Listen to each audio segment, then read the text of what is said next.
Assalamualaikum warahmatullahi wabarakatuh. Yang kami hormati dan yang kami takdimi Ibu dosen selaku dosen pengampu mata kuliah perancangan kontrak, Ibu Sri Sukmana Damayanti SH MKN beserta keluarga, dan tak lupa pula kepada teman-teman mahasiswa-mahasiswi program studi hukum keluarga Universitas Islam Kyai Haji Ahmad Siddiq Jember yang kami cintai dan yang kami sayangi. Langsung saja di sini kami dari kelompok 2 akan mempresentasikan tema tentang asas kontrak dan syarat sahnya, di mana dari tema tersebut terdapat 4 sub pembahasan yang akan dibahas oleh kelompok kami, yaitu kelompok 2. Di antaranya yang pertama yaitu perjanjian. Dalam perjanjian ini membahas mengenai asal mula perjanjian dan bagaimana perjanjian itu terbentuk. Dan yang kedua, asas hukum kontrak. Asas hukum kontrak ini berisi asas-asas perjanjian atau hukum kontrak yang harus dipenuhi dalam melakukan perjanjian. Dan yang ketiga, syarat sahnya perjanjian. Apa saja syarat yang harus dipenuhi agar perjanjian bisa diakui dan sah untuk sahnya sebuah perjanjian. Dan yang terakhir yaitu dasar hukum perjanjian, di mana dasar hukum perjanjian ini akan mengupas apa yang menjadi dasar hukum suatu perjanjian dan perikatannya. Nah, itu 4 subpoin pembahasan yang akan dibahas oleh kelompok kami, yaitu kelompok 2. Selanjutnya yaitu masuk pada poin yang pertama, yaitu perjanjian, di mana akan dipresentasikan oleh saya sendiri tentang pengertian perjanjian. Nah, pengertian perjanjian adalah suatu perbuatan di mana satu orang atau lebih mengikatkan dirinya kepada orang lain, atau juga seseorang atau lebih berjanji kepada orang lain atau saling berjanji untuk melakukan sesuatu hal. Nah, itu yang dinamakan dengan perjanjian. Sedangkan perikatan merupakan suatu peristiwa yang menimbulkan satu hubungan hukum antara orang-orang yang membuatnya. Nah, itu yang disebut dengan perikatan, di mana dari perikatan tersebut terdapat unsur-unsur perikatan. Ada 6 unsur perikatan. Di antaranya yang pertama yaitu adanya prestasi. Nah, isi dari perjanjian yang harus ditaati oleh semua pihak jika dilanggar ada akibat hukumnya. Dan yang kedua, adanya kewajiban bagi debitur, yang mana pihak yang mempunyai utang atau pinjaman ke pihak lain. Dan yang ketiga, adanya hak bagi kreditur. Nah, pihak yang memiliki tagihan kepada pihak lain. Dan yang keempat, hubungan hukum. Maksud dari hubungan hukum ini, perikatan mengakibatkan timbulnya hubungan antara pihak diikat dengan hukum. Dan yang kelima yaitu berkaitan dengan harta benda. Nah, tujuan perikatan untuk saling melindungi dan memberikan jaminan atas harta benda para pihak. Dan yang terakhir yaitu yang nomor 6, antara dua orang atau pihak. Nah, maksudnya adanya subjek hukum yang terikat oleh perikatan, yaitu pihak kreditur dan debitur. Mungkin itu saja dari saya, kurang lebihnya saya serahkan kepada rekan-rekan saya. Assalamualaikum warahmatullahi ta'ala wabarakatuh. Nama saya Muhammad Fajrul Falah, NIM S2018-2159. Baik, pada makalah kali ini saya akan menerangkan tentang asas hukum kontrak. Nomor 1, bersifat mengatur setiap pihak, baik itu lembaga maupun perorangan yang terlibat dalam kontrak, akan diatur oleh hukum, baik peraturan perundang-undangan maupun isi dari perjanjian yang disepakati.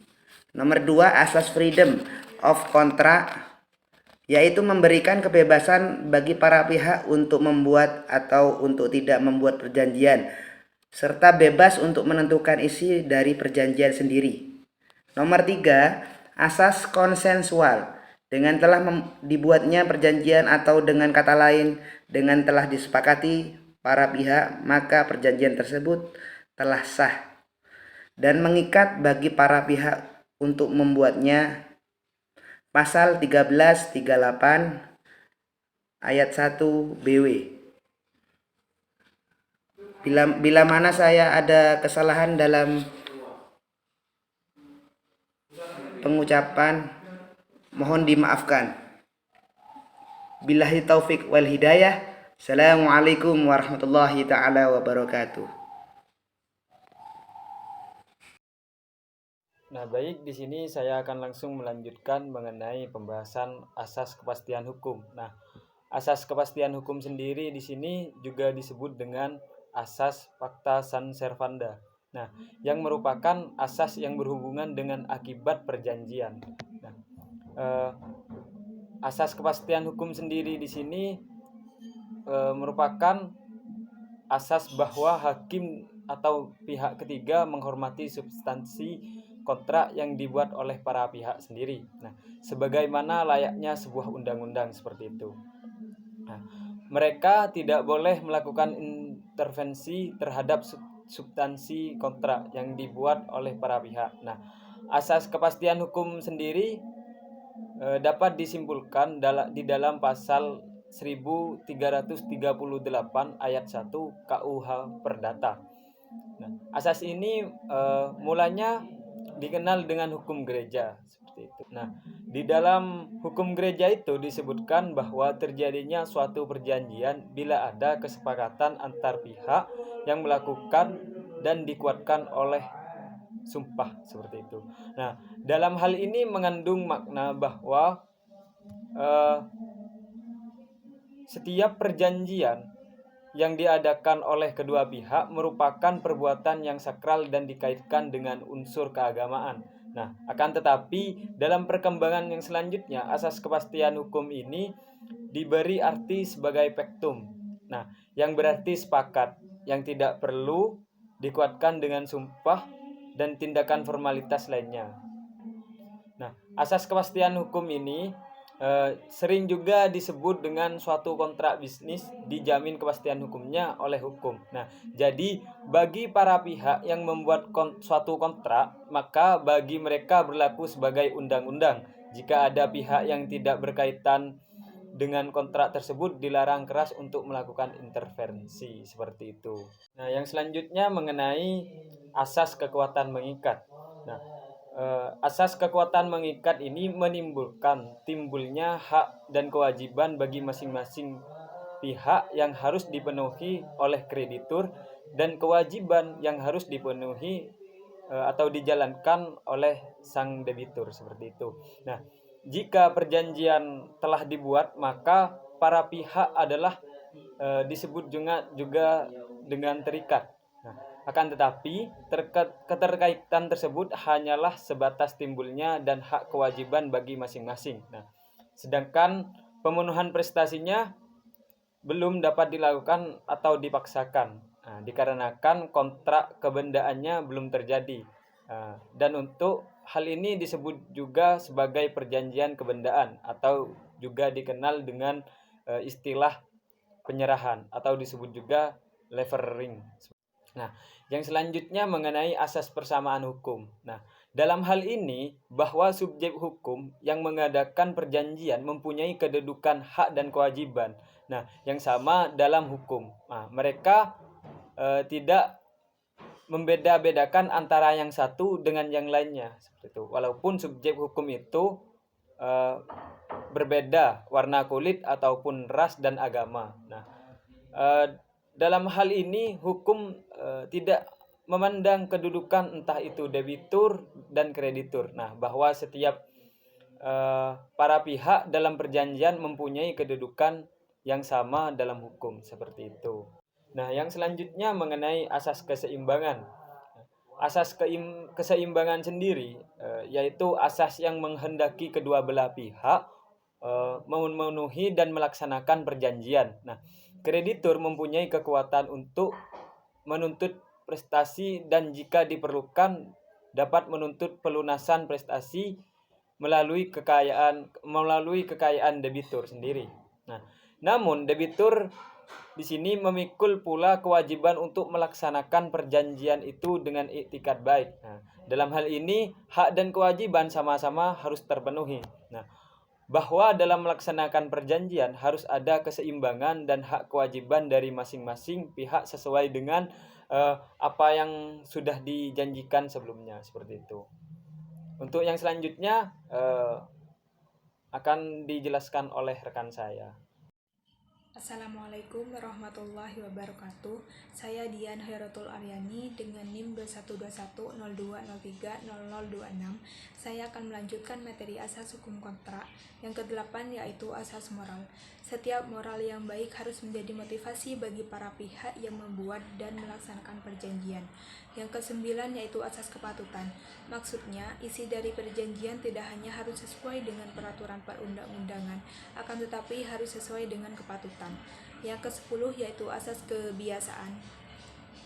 Perjanjian harus mengikuti kebiasaan yang lazim dilakukan sesuai dengan isi pasal 1337 BW yang berbunyi, hal-hal yang menurut kebiasaan selamanya diperjanjikan dianggap secara diam-diam dimasukkan dalam perjanjian meskipun tidak dengan tegas dinyatakan.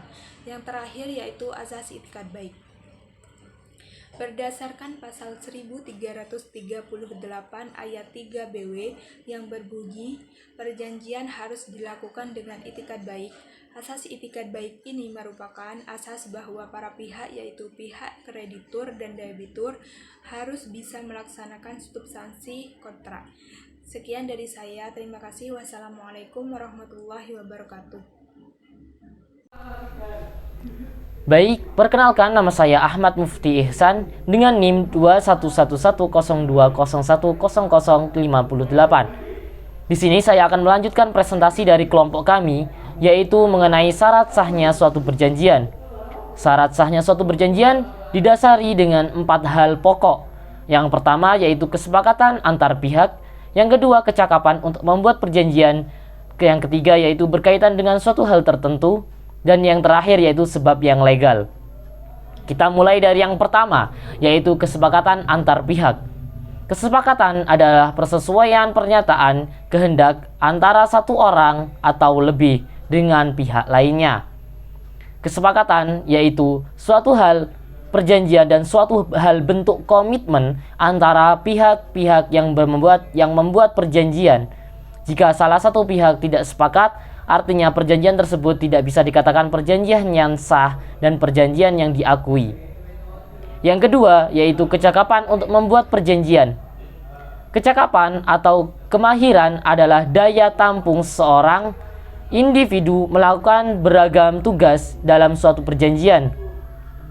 Artinya, kecakapan menjadi tolak ukur penting dalam suatu sahnya perjanjian. Kecakapan dinilai sebagai hal yang penting karena seseorang dapat membuat suatu perjanjian jika orang tersebut cakap. Namun jika orang tersebut tidak cakap, perjanjiannya tidak bisa diakui dan perjanjiannya bisa dibatalkan oleh salah satu pihak atau seluruh pihak. Yang ketiga yaitu berkenaan atau berkaitan dengan hal tertentu. Undang-undang memutuskan bahwa hanya barang-barang yang dapat diperdagangkan saja yang dapat menjadi pokok perjanjian. Artinya, barang-barang yang memiliki nilai tukar dan memiliki nilai mata uang yang dapat dijadikan sebagai bahan atau objek perjanjian.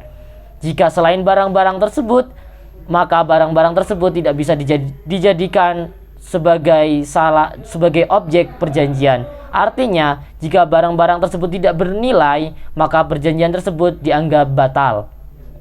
Yang terakhir yaitu sebab yang legal. Suatu perjanjian harus memuat suatu keausan yang diperbolehkan atau legal oleh undang-undang.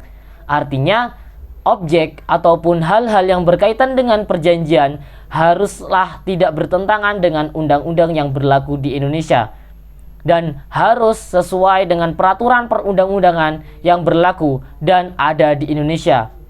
Jika hal tersebut dilanggar ataupun tidak dihiraukan, maka perjanjian tersebut haruslah batal dan tidak bisa diakui kebermanfaatan dan perjanjiannya tidak bisa diakui oleh semua pihak, baik itu pihak yang membuat perjanjian maupun lembaga-lembaga yang nantinya akan memutus suatu perjanjian. Mungkin itu presentasi dari saya. Untuk presentasi selanjutnya akan dilanjutkan oleh rekan saya. Terima kasih. Baik, Assalamualaikum warahmatullahi wabarakatuh. Di sini saya Muhammad Rizky Aulia Rahman Arifin dengan NIM 21101020153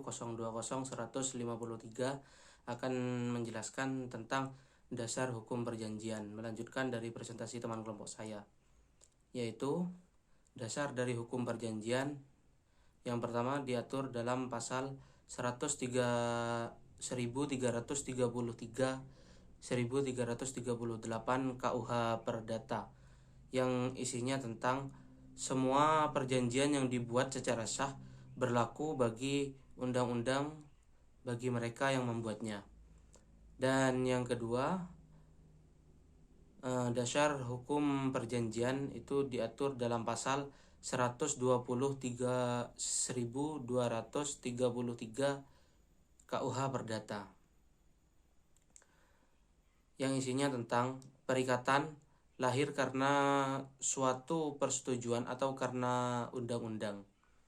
Selanjutnya, yang ketiga adalah dasar hukum dari perjanjian itu diatur dalam pasal 1352 KUH Perdata, yang isinya tentang perikatan yang lahir karena undang-undang timbul dan undang-undang sebagai undang-undang atau undang-undang sebagai perbuatan orang. Yang selanjutnya itu adalah KUH Perdata dan atau BW. KUH Perdata atau BW ini adalah sebagai sumber utama perundang-undangan tentang keperdataan. KUH Perdata merupakan hukum paten yang harus ditaati dan dijunjung tinggi. Begitu juga masalah hukum perjanjian yang telah diatur dan diundangkan di dalam KUH Perdata sebagai satunya hukum keperdataan di Indonesia. Mungkin sekian materi yang akan dipresentasikan dari kelompok kami. Kurang lebihnya mohon maaf. Assalamualaikum warahmatullahi wabarakatuh.